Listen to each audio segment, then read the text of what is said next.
Svi znamo koliko je prvi dojam bitan i da nam nekada prvi dojam može utjecati na to hoćemo li se uopće nekome svidjeti i hoće li se uopće osoba s nama htjeti upoznati. No što sve čini taj prvi dojam i kako njime možemo upravljati? Saznaj u narednim minutama. Pozdrav, ja sam Borna Rišković i trener sam vještina pregovaranja. Koliko je vremena potrebno da steknemo prvi dojam? Istraživanja pokazuju da ga možemo steći od 7 sekundi pa čak do 1/10 sekunde. Dakle, ispitanicima su pokazivali slike lica ljudi. Nekima je ta slika bila prikazana par sekundi, a nekima 10 sekundi. I ustanovili su da su u oba slučaja ljudi imali određeni dojam o osobi prikazane na slici.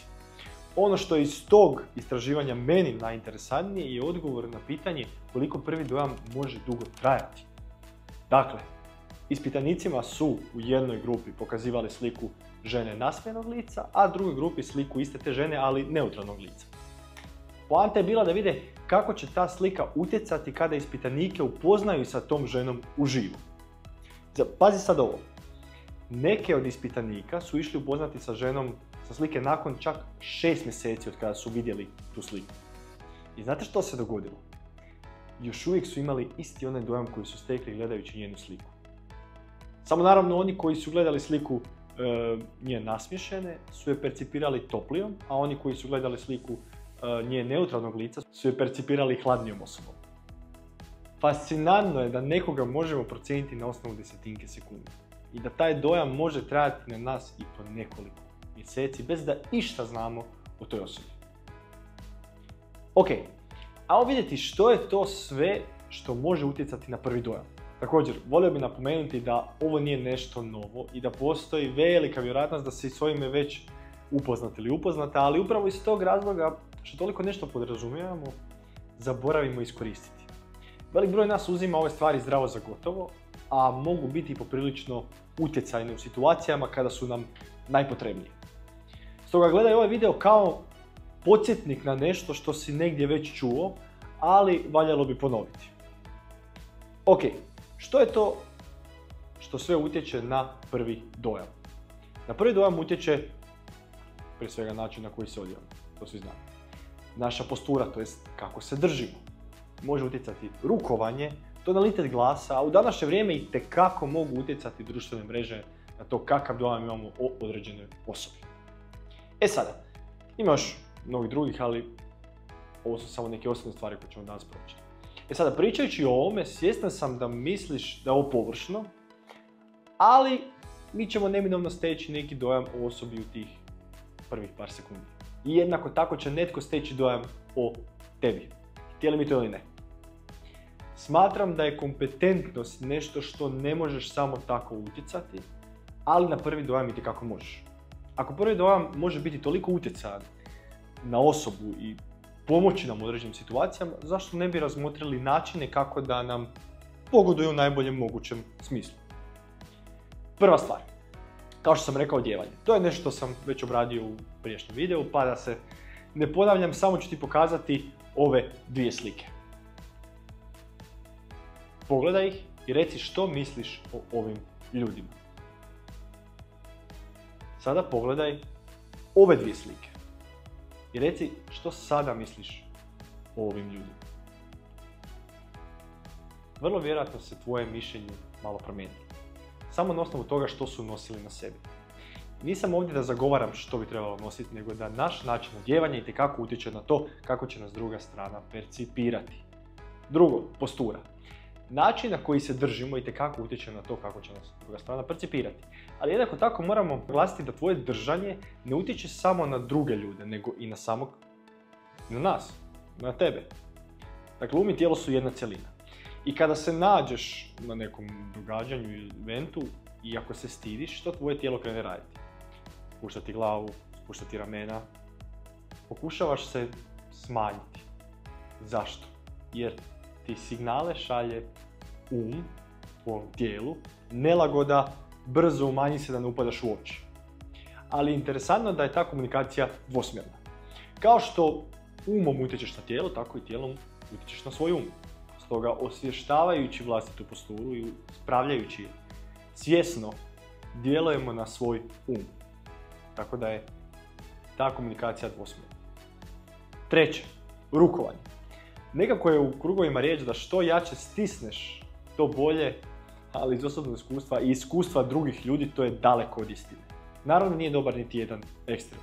Niti preslabo, ali niti prejako stisnuti. Ok, koliko je onda to dobro? Prije svega ajmo podijeliti rukovanje na 3 segmenta. Prvo, stisak, jačina. Drugo, trajanje rukovanja. I treće, položaj. Stisak kod rukovanja bi trebao biti više kao impuls nego kao držanje i ne puštanje. Gledam to kao da si u trgovini i isprobavaš neku voćku. Koliko je zrela. Sada ne stišćeš ju preko da ju, ne stišćeš ju prejako da ju ne zdrobiš, ali niti preslabo da vidiš koliko je zapravo ta tvrda voćka. Tako bi trebao izgledati i stisak ruke. Kao impuls.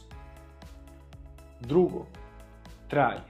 Svi smo upoznali one tipove ljudi koji kada ti jednom uzmu ruku ne puštaju. Onda ti rukovanje zna trajati po nekoliko sekundi i nastane onaj neugodan trenutak kad više nemaš osjećaj da je tvoja ruka nego da ti je doslovno osoba ju otela.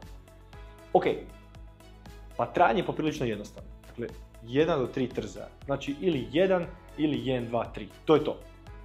Mali trik, da ukoliko ti netko drugi drži ruku predugo, slobodno možeš iskoristiti drugu kako bi ga s njome potapšao i lagano izvadio svoju ruku iz rukovanja. Znači nešto kao ono, drago da smo se upoznali i izvučiš ruku.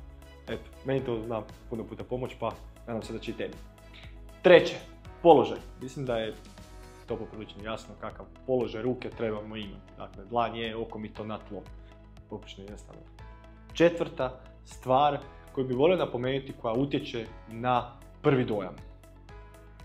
A to je nešto što svi znamo, ali jako često zaboravljamo i itekako može utjecati na drugu osobu, to jest na naših sugovornika. A to je pamćenje imena. Koliko često zapamtiš, točnije koliko često zaboraviš ime osobe s kojom se upoznaš. Daću ti jedan koristan alat koji meni pomaže u tim situacijama. Nije nešto revolucionarno, ali pomaže. Ponovim ime te osobe i pred kraj razgovora ponovim opet. U praksi bi to izgledalo ovako. Druga osoba se, na primjer, zove Ivan i ja nakon što sam se predstavio postavim pitanje. Nešto poput, Ivane, kako ti se svidjelo predavanje? Ili, Ivane, što tebe dovodi ovdje? Ili tako nešto slično. Tu sam već rekao jedno njegovo ime. Na kraju razgovora, na primjer, bi rekao nešto poput, ok, Ivane, baš mi je drago da smo malo popričali. I unutar razgovora sam ponovio 2 puta ime osobe i jako je mala vjerojatnost da ću ga zaboraviti. Ovdje bih htio samo dodati jednu napomenu. Nemoj maltretirati osobu sa njenim imenom. Zašto ovo govorim? Prije par godina sam čuo jednog poradnog trenera da treba što više koristiti ime osobe dok pričaš njom. Jer ljudi vole čuti svoje ime. I onda sam primijetio da neki ljudi to pravilo doslovno su to pravilo počeli zlostavljati. Dakle, to je bilo par puta, nego je to malo. Dakle, slušao sam jedan brojni razgovor koji je doslovno izgledao ovako. Reci mi, Marko, kako ti se sviđa naša usluga, Marko? Što kada bi ti rekao, Marko, da imam još bolju ponudu za tebe? Marko, kako ti se ovo čini? Marko. Reci mi, Marko, što misliš o ovome što sam ti rekao? Marko. Imam osjećaj da je čovjek s druge strane u tom trenutku htio promijeniti ime. Jer ga je prodavač doslovno ubio u pojam sa njegovim imenom. Tako da 1 do 2 puta je više nego dovoljno. Kako bi pomogao sebi da zapamtiš i dao drugoj strani do znanja da si zapamtio njeno ime. To je to. Ljudi to jako cijene i jako često se iznenadi osoba kada se sretnete u nekim drugim okolnostima, a ti se sjećaš njenog imena. Dakle, svjestan sam da sve ovo što sam do sada pričao nije nešto novo i nešto što već do sada nisi čuo ili čula, ali vjerujem da se ovih stvari treba s vremena na vrijeme podsjetiti, jer mogu učiniti razliku na tvoj ukupni dojam. Nadam se da ti ovaj video pomogao. Piši mi kako ti vodiš računa o prvom dojmu i što tebi kod upoznavanja osobe pomaže. Igraj se. Pozdrav!